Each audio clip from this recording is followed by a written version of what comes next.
Aham Karta Harikarta. Namaskaram everyone, this is Vishwaksen and welcome to Vaka Talks, where we talk about mental health and emotional well-being in different kinds of relationships. We are doing a small series on the role of Vyasa Bhagavan in the epic Mahabharata, how he is always the troubleshooter, the counselor, the advisor, and how he plays his role perfectly as well. And few years, few decades pass by, we will talk about what happens when we're talking about different characters. We'll talk about the next appearance of Vyasa Bhagavan. Vyasa Maharshi is summoned by Satyavati after her son Vichitravirya he dies, and there is no heir to the kingdom. There is no heir to the throne, and Bhishma refuses to marry.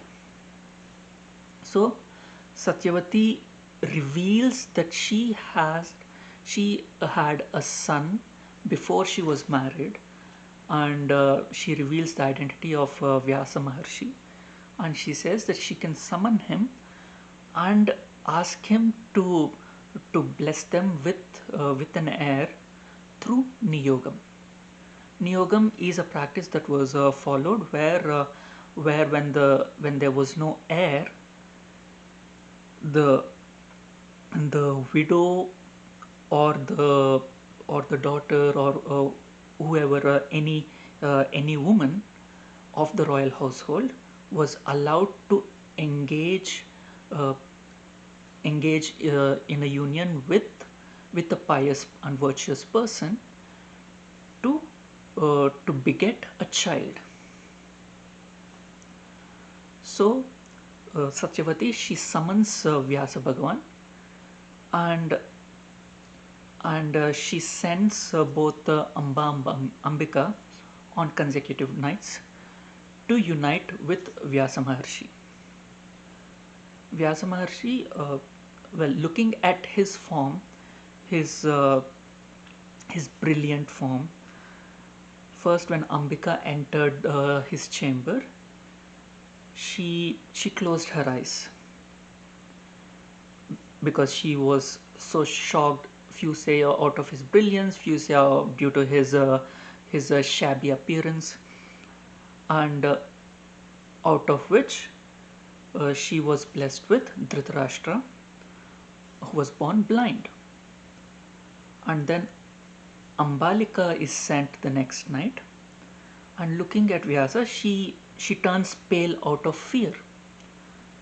And then Pandu is born out of that union, who had a skin condition, who some say it is leprosy, some say it's a different skin condition, but he had a skin condition.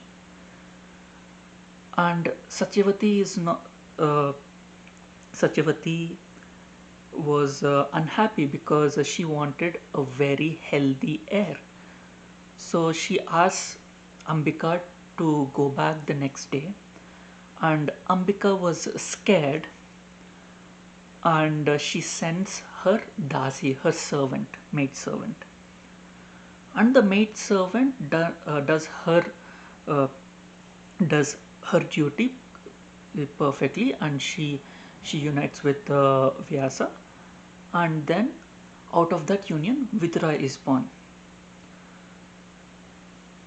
Well, Satyavati realizes that okay, she had lost her opportunity now, and she had to manage with the cards that are dealt to her.